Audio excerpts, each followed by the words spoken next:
নমস্কার। আজ আপনাদের শোনাতে চলেছি আমাদের দুষ্টু মিষ্টি প্রেমের গল্প। চলুন শুরু করা যাক। আমাদের প্রথম বন্ধুত্ব ফেসবুকে। প্রথম বরাবরই ও আমাকে মেসেজ করত, আমি সেরকম পাত্তা দিতাম না। এই করে করে 5-6 মাস এমনিই কেটে গেল। কি ভগবানের লীলা খেলা দেখুন।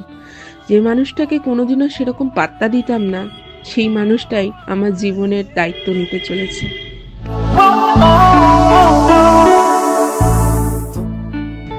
নমস্কার, আমি দীপশী ঘোষ, আর এটা আমাদের প্রেম কাহিনী।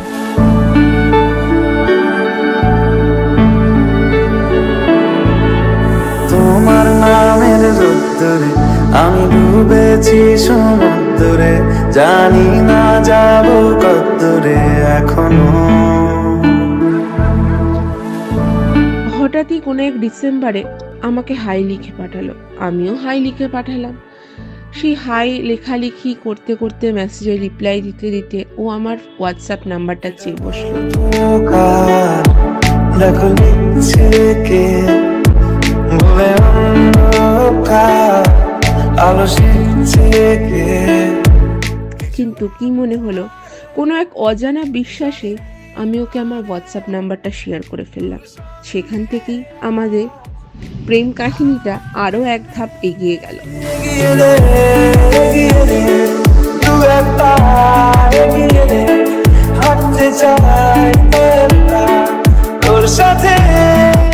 মেসেজ করতে করতে বুঝতে পারিনি যে এই মানুষটার সাথেই আমার পরবর্তীকালে বিয়ে হতে চলেছে। তারপর আমরা ডিসাইড করলাম যে এবার আমাদের দেখা করতে হবে।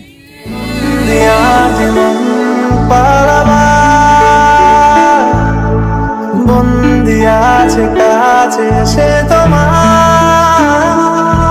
যদি সত্যি জানতে চাও তোমাকে চাই।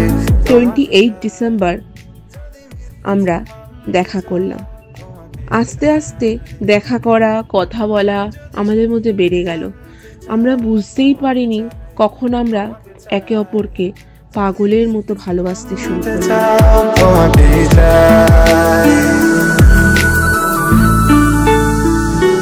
তারপর এই মান অভিমান, ভালোবাসা এই সব চলতে চলতে আমরা ঠিক করলাম যে এবার আমাদের বাড়িতে জানাতে হবে, কারণ একে অপরকে ছাড়া আর বেশি দিন থাকা যাচ্ছে না।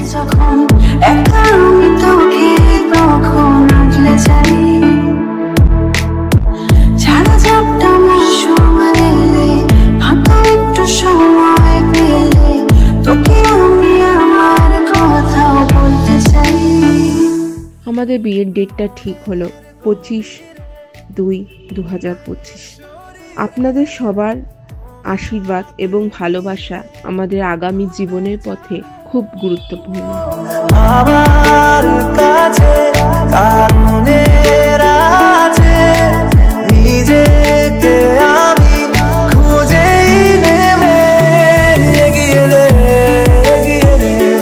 দু একটা এগিয়ে রে, হাঁটতে চাই তোর সাথে।